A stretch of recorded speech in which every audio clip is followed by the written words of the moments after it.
from the observations from the game, the clearly it was a step back for us, and what you want to do is you want to try to evaluate why that happens, obviously. And so I think the most disappointing part of this whole thing to me was the lack of composure that we played with. 12 penalties for 108 yards. You're not going to win a lot of games if you do that. And, love to be able to tell you I've got this figured out, but clearly I don't. And that's something that we're just going to have to continue to harp on and work on. That's probably the most disappointing part of the whole thing. You're going to win some games, you're going to lose some games, but how you conduct yourself is probably the most important. And we did not conduct ourselves very professionally in that regard. And so upset about that. From a scheme standpoint, offensively, they made a clear choice that because we played a lot of man-to-man going into against teams like San Jose, similar passing style teams, and we got into our dime package and they ran with the quarterback. And we did not adjust as coaches the way we needed to give our guys a chance, and that's wholly on us. And I think there were some things that we could have done better and different that could have slowed that aspect of their game down.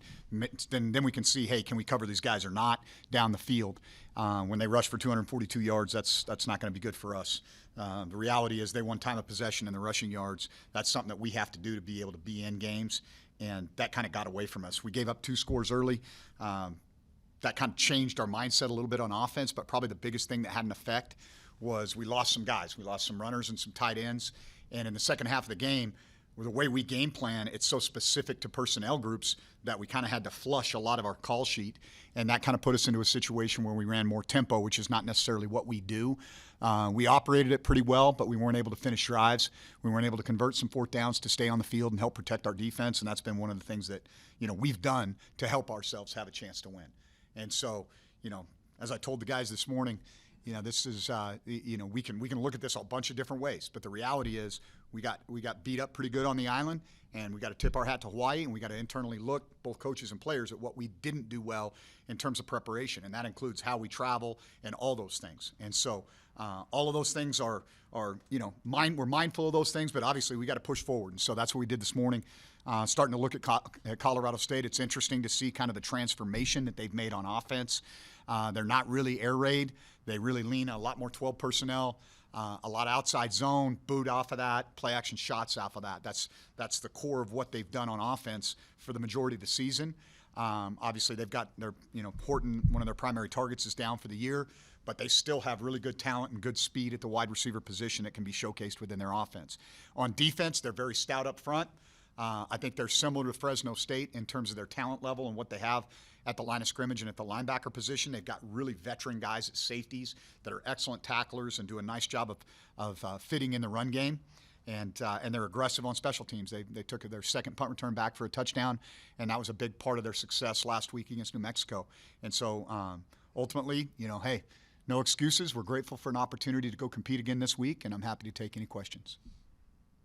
You kind of talked about how can be difficult to hold all the guys together in the first year when they have maybe competing, agendas. Does that become more difficult now after, a loss and postseason opportunities being harder to? Chris, I think the agendas become more obvious. When you have things like what happened on Saturday night, all your warts and scars get exposed, whether that's, preparation errors from a coaching perspective, those individual agendas that may show up. All right, and I think that's the thing that you pay attention to more is like, okay, these guys are going to tell you who they are. You just got to listen to them, and ultimately, I think there's some hard conversations that took place this morning, but I think good conversations. I'm not unrealistic. The thing that I think I do pretty well as a head coach, and sometimes I think our assistant coaches don't always appreciate it. I really try to look at it from the perspective of the player. I try to stand back and go, okay, what is this guy thinking or feeling, and why, and is that legitimate, or are they in their feelings? And so I try to when I have conversations like that, say, here's how I see this from your perspective. Am I right or wrong? Well, Coach, you're right on about that. Okay. All right. Well, here's what I'm asking you to do, and here's the things that you've got to own as an individual too. So having some empathy for what they're going through emotionally, but also providing them a roadmap for how they can play better, behave better, and then holding them accountable to that. In terms of the penalties, is this something that your previous teams had struggled with, or is this kind of surprise? I've never seen this before in my life. And the emotional responses that our guys have, in times where they're frustrated. Some of them are just flat out like, this is disturbing. Like, we need to have a conversation about your ability to control your emotions. Obviously, it hurts the team. But as I told those guys, I said, that's not a good look for Nevada, but it's an awful look for you as an individual. And helping these guys building a brand beyond football is important too.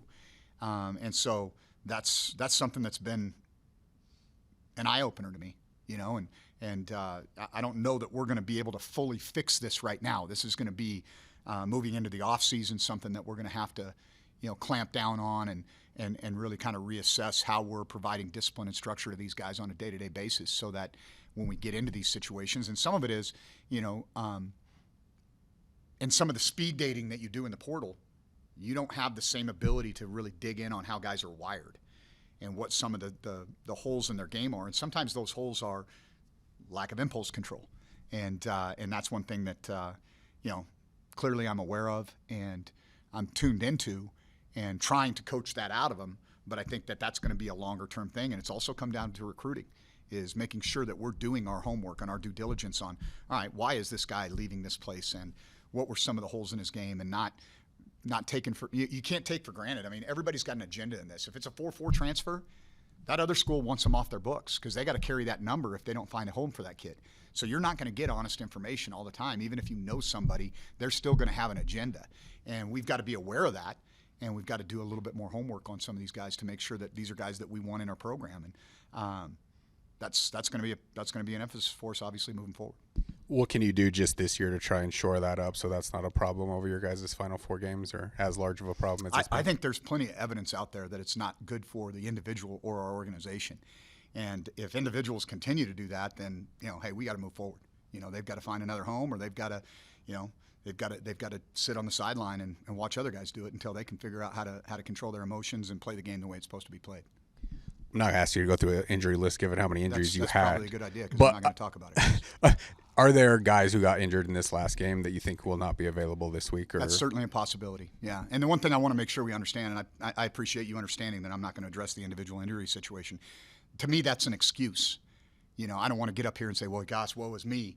We got all these problems. Nobody cares about our problems, and most people are happy that we have them. And so we gotta figure out a way to have guys carry the flag, plug the pieces in, modify our scheme, whatever it takes, so that we can go put a good product on the field and be really competitive against Colorado State on Saturday. If I could ask just about Brendan's potential in playing this game, he will play? Yeah. Okay. What was your thought just on how the reserves played and how that impacted your guys' ability to function as an offense? I think when you have a guy that's been your starter for as long as Brendan had and had played pretty well, there's going to be some things that are missed. But I was proud of AJ and Chuba and how they competed. And I think they gave us a chance to win. I don't think the game was won or lost on the shoulders of our backup quarterbacks. I thought those guys did what they had to do and competed well. Coach, there's still a couple players here that remember Jay Norvell when he was here. Obviously, you don't have any ties to him from when he was here. Have you ever been in that situation where, as a player, as a coach, you've gone up against someone that used to be at the place you're at? Every week you do in this profession. Now, I might not be the head coach, but every week you do. And I get that that's a storyline for you guys, and I have no opinion on any of that. Like, I get that that's, last week it was a little bit of a storyline. There's some coaches on Hawaii staff that had been here. Obviously, the history of Jay and what he did here, and then moving on to Colorado State.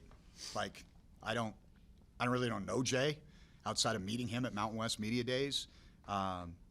Cordial guy, similar to what we talked about with Coach Chang last week, and like that doesn't affect me one little bit. And even if Jay was my best friend in the profession, it wouldn't affect me one single bit. Like, I'm not competing against Jay Norvell. All right, Jay Norvell's not competing against Jeff Choate. This is our teams are competing against one another, and that's I think that sometimes gets overplayed in the media, candidly. With CSU, without the services, obviously, of Torrey Horton now, just on film from what you've seen, how is this offense you'll be going up against look different in your eyes? Well, it was different before he got hurt even. I mean, they were a lot more 12 personnel. I think 25 has been kind of their bell cow. He's done a really good job of running the football for him. He's a tough physical runner when he gets his hips and shoulders square to the line of scrimmage. He's a bigger back that runs hard. And the offense is really more going through him than it is the quarterback at this point in time. And I think that's probably the biggest difference that I see. You mentioned wanting to see your team develop.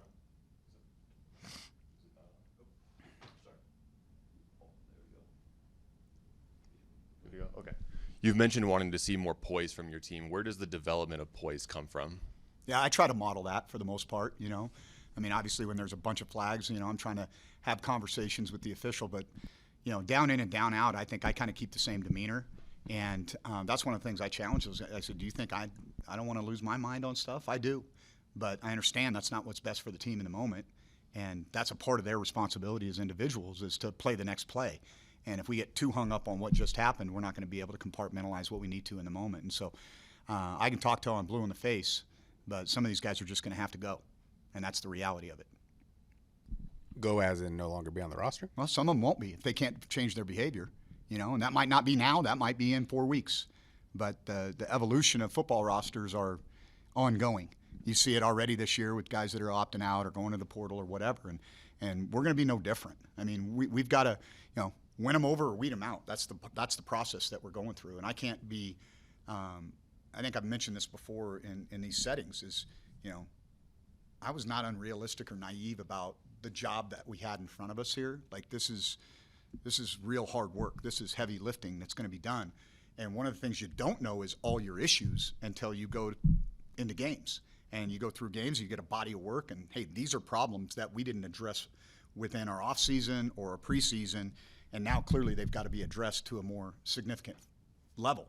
And that's part of the process as you go through. Hey, we got our guys to play hard. Now we got to stop beating ourselves and play smarter. You had said after the Fresno game you felt like the Bulldogs maybe had a little bit more of an edge than your team. I think Hawaii, you could say the same thing. I guess what would you point to in terms of not having that edge maybe the last couple of outings? Yeah, I felt like we had good energy going into in pregame. I didn't feel like we were sluggish or I wasn't worried about us not having a fast start. I think there were some scheme things, but I also think this, okay? And this is the reality of it, okay? Coach Skipper is an interim head coach, okay? Well, on your resume, if you lose to lowly Nevada, that's probably a problem. Those guys were coaching for their job, all right? And they had their team prepared that way. And I kind of told our staff that, like, don't get it twisted. We're coaching for our job every week too. And I think Coach Chang was too. And I think they knew that. And that happens, right? That happens where they may not have the same edge going to Washington State because that's not a game that they're expected to win. But if they've got us at home on the island, they're expected to beat us. And if they don't, what's that mean for their future? And I think that's the reality. Nobody wants to talk about that part of this, but I think both of those staffs were coaching for their game, for their jobs, and they had their guys prepared to a higher level. And as I told our coaching staff, you guys are coaching for your job every week too. Don't get it twisted. And so we've got to have our edge every week. We can't play without an edge. You know, that's what happens if we don't play without an edge. When we play with a really good edge and we do a really good job of playing our game plan, we're going to get teams into the fourth quarter and have opportunities to win. And with the exception of that game and the game against Minnesota, we were there. And so those are two things that you can look at and go, okay, yeah, this is what we've got to do. We got to prepare every week like our job's on the line. In terms of the injuries, have you seen a game where your team has been that beat up just in terms of guys coming off and not being available the rest of the game? I don't know, maybe. I've been coaching a long time. I try to forget about those. So, yeah, it was we kept those guys busy. I know that, the trainers and the team docs. You guys were running the ball really well until the last couple of weeks, and then back-to-back weeks under 100 yards. Obviously, you didn't have Brendan, big part of the run game. But have you, could you figure out, I guess, what's been the biggest issue with getting the run game established? I think in the Hawaii game, I think we could have consistently ran the ball effectively as the game wore on. But when you don't have your tight ends, that changes a lot of your run game, right? So we become a little bit more limited in terms of what we can call. I do feel like had the game played out differently, that we would have been able to consistently run the ball against Hawaii. The game didn't allow for that. At that point, you're down 2 scores or more, and you've got to throw the ball and try to move the ball down the field. And because of some of the injury things, our game plan shifted. And so I think that was more about the circumstances of the game and less about our inability to run the ball.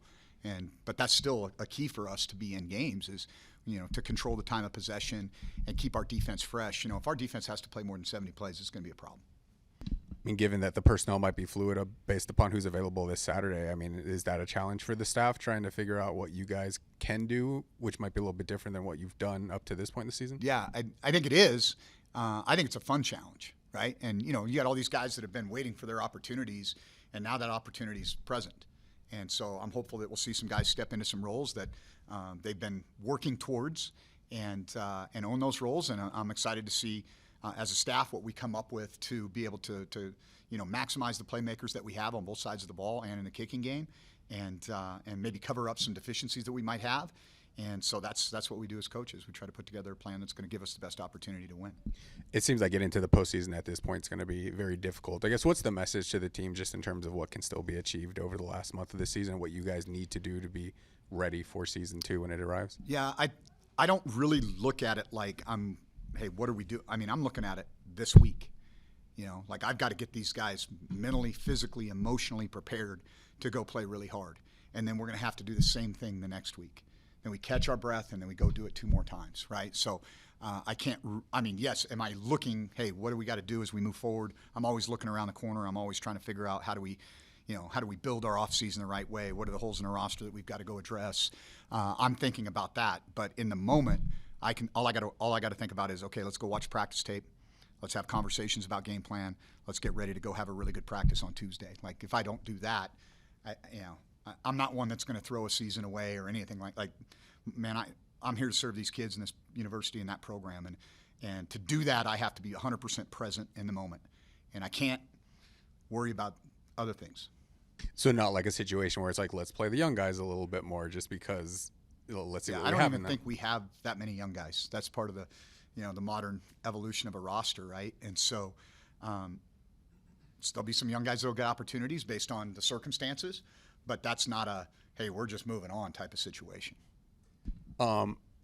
Just in terms of what Jay was able to do here, I know you got offered this job and you accepted it because it was an offer, but did the fact that he got so close to maybe getting to a Mountain West championship, maybe persuade you in the opinion that this could be a place that wins a Mountain West title, just because it seemed like it was building toward that direction? I know this is probably not what you want to hear. I wasn't really following Nevada football. I was a head coach at Montana State. I went to Texas. I was out of that circle. What I knew of Nevada football and what attracted me was what Coach Alt had been able to do during his time here. And I think that was, that's what I remembered about this place. And, candidly, I think I understand some of the challenges that frustrated Coach Norvell. And that was one of the reasons why when the opportunity came, he was going to take advantage of it. I think I'm in a different situation, right? Like, I'm not going to say that I'm going to retire here, but I do know this. I'm going to get this place right. And if I'm 59 and a half when I do, and I can start drawing on my 401k, I'll ride off into the sunset. Or they'll tell me to take a leap. And either way, I'm good. But I'm going to give this place everything I have, and I'm not gonna back down from a challenge. And that's what these kids deserve, and I'm going to give it to them. And so I don't have a crystal ball. I don't know what the future holds. I think I'm in a different position than Jay. I think Jay, recognized that he'd probably squeezed as much out of this place as he could at the moment, and it was time for him to take on a new challenge, and good for him. I guess when you say get this place right, what does that look like in terms of you feeling like you did that? Yeah, consistently competing for championships and going to bowl games. Like, that's what getting this place right means. And a part of that is pounding the drum and making sure that that football is recognized as an important part of our athletic department and valued the way it should be, so that it can enhance our university. And so it's we're fighting a war on a number of fronts here, okay? And a big part of that responsibility is me getting us to a more competitive place on the football field. And that means not just being competitive in games, but winning games, so that we can go to the postseason and we can talk about putting rings on our fingers and things of that nature. Feel free to say this is a stupid question, but with Halloween coming up, I guess, did you have a favorite outfit you dressed up as a kid, and do you have a favorite trick-or-treating candy? I'm not a big candy guy, so that's probably out. I don't. I guess my Sears and Roebuck Roger Staubach football uniform would probably be my go-to. Back in the day. It's tough being a Cowboys fan nowadays, though. Everybody good? I just have one more question here. Thank you. Coach, I understand, the fieriness of this press conference and your urgency. Do you get the sense that the team is kind of on that same level as you? I think the guys that are true competitors are, yeah. Yeah, I do. I think they get it, and I think how I carry myself and the demeanor that I have, like, I don't go into the room after a game or on a Monday and scream and yell at kids. I point out what we didn't do well, right? And I try to give them something to hold on to, right? That can, hey, the purpose of why they're here and what the bigger picture is. And, for example, this morning, quoted the Bible a little bit. 1 Thessalonians chapter 5, verses 16 through 18, right? You know what it says? In all things be grateful, for that is the will of God. And talk to them about, hey, you can feel sorry for yourself and you can have the poor me's, or you can count your blessings instead of your problems. And when you look around what's going on in this world and you guys sitting in this room, you've got it pretty good. You got it pretty good. So let's not go feel sorry for ourselves. Let's push forward and let's have an attitude of gratitude and let's be better people through the result of the process football's a vessel, man. That's what it is. And I know it's life and death to a lot of people, but at this stage in my career, I have some perspective. I truly value relationships over results. I believe that the results will come if I handle those right. And that's kind of what the message that I had to the guys. Now, that doesn't mean that I didn't take the film out and point out, hey, this isn't acceptable, or this isn't acceptable. This is embarrassing. You're going to have to pay a price for this. But I don't think that, these kids are going to respond real well. A group of guys, especially that hasn't had a lot of success, right? So, what's their response going to be if I come in there and start screaming and yelling at them? I'm just expressing, I'm projecting my frustration on them. As a leader, I need to lead them, not yell at them. If that makes sense.